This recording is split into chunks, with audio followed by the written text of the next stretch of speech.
What do you get when you cross the skulls of a bear, a sea otter, and a saber-toothed cat? You get Kolponomos, a bizarre marine mammal that gathered up shellfish in a way that no other animal does today. Let's take a look at one of the weirdest skulls from mammalian evolution and how exactly it might have used saber-tooth style feeding mechanics to raid the coastal shallows.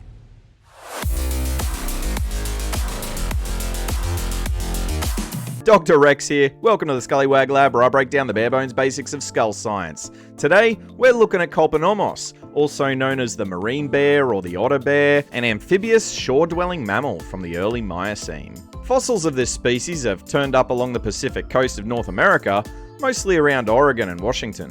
The taxonomy of this animal's a little bit messy. At first, it was thought to be a relative of modern-day raccoons, but these days it sits in a bit of a grey area among early bears and pinniped seals, possibly within an extinct family of carnivorans called the Amphiscynodontidae. There's no complete skeleton of Kolponomos yet, just some skull and foot bones to work with. But those foot bones suggest that it could walk around quite well on land. So while it wasn't as aquatic as a seal, it might have been, I guess, a bear equivalent of a sea otter. But here's where things get a little bit weirder. You see, the skull of this animal shares certain features in common with saber-toothed cats. So let's take a look at this skull. Well, at least the parts of it we've found so far.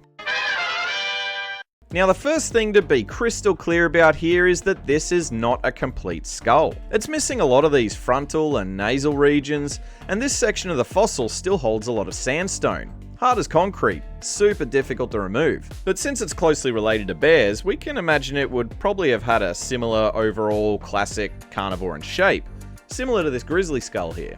And that is in fact how it was reconstructed in this paper here. But a few features are very unbear-like. Firstly, those cheek teeth, massive. We don't have them in this specimen, but you can see evidence of their former presence from these oversized dental alveoli. But we can see them in this well-preserved mandible. Awesome. Now, because of its enormous teeth with a great deal of wear going on, it's pretty clear that this animal had a diet that involved the crushing of hard, gritty, abrasive items. They also had forward-facing eyes for more precise targeting. And the hole here, called the infraorbital foramen, is pretty big compared to other mammals too. This is where the sensory nerves of the nose and the upper lip come through and suggests the presence of highly sensitive whiskers, or vibrissae, for detecting prey underwater, just like in this otter skull. So we have some quite strong evidence for a diet dominated by hard-shelled aquatic invertebrates like mussels and clams and sea urchins. Sounds like a sea otter, right? Well, it has some other features of the skull that are quite different to a sea otter's. Like this absurdly reinforced mandible, especially around the front, around the symphysis and the canines here. And these massive mastoid processes behind the ears where key neck muscles attach. Really impressive. They look like a pair of fingers poking out or something. And this is where the saber-toothed cat comparison comes in, because there's a hypothesis for how saber-tooths dispatch their prey called the canine shear bite model.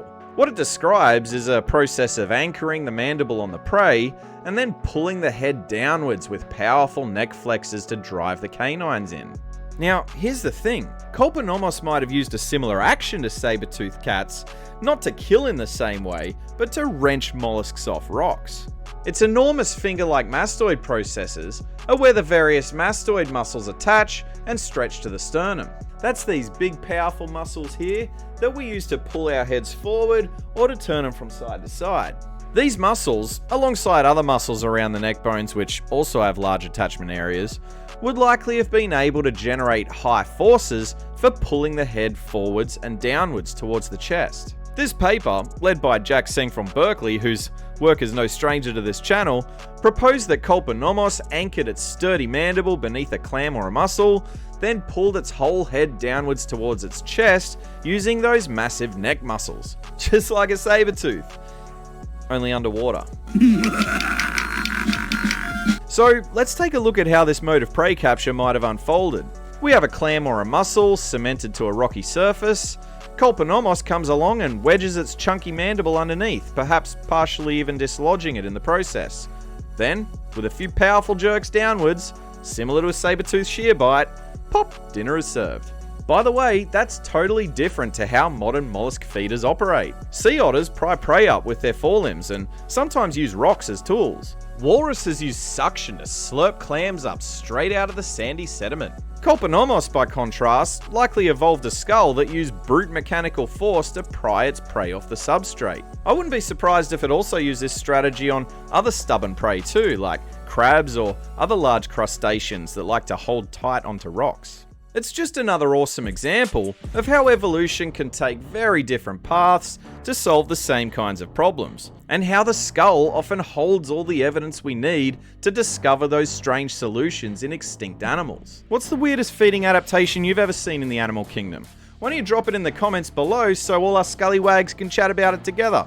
And if you love skulls, don't forget to subscribe so you don't miss out on more of this kind of content. Catch you in the next video.